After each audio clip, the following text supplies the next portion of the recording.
In this man's That's own it. post, he's like, I'm a black Nazi. In this man's own post, he's like talking about how he likes transgender porn or has an affinity for transgender porn, according to the article, at least. It supports And reinstating slavery. man, listen.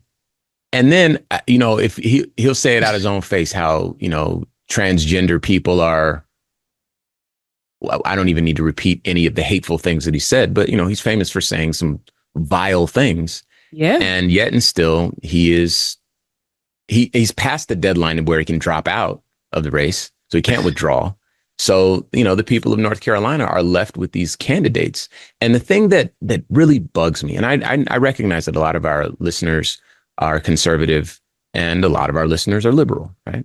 Uh-huh. But the thing that gets me is, having conservative beliefs is one thing, but voting conservative when this is your pool of candidates Yeah. is a whole other thing. If conservative values matter to you, you can have conservative values in your home.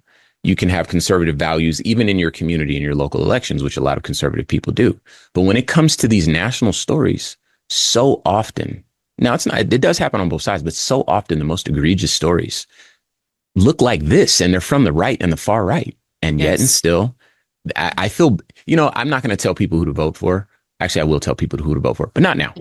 Um, but I feel bad, like my heart breaks Yeah. because, morally, you have to, like the people of North Carolina, you have to say, all right, well, I'm a conservative. I believe in conservative values. My choices are, uh, you know, Donald Trump and Robinson. And those are my choices, and they're awful choices because they've both shown themselves to be immoral characters. Yes. And again, I'm a conservative, perhaps a religious conservative person. So morals really matters to me, right? But these are my choices. So that's who I have to pick from because I'm not a liberal person. I cannot vote for the liberal candidate. And rather than not voting, they cast their vote for these people that, their lives are a testament to the opposition of what the voters indeed stand for. And now I'll tell you, hey man, vote liberal, man. In my estimation, Yeah. based on the Bible that I read, Jesus would have qualified as a liberal 10 times out of 10.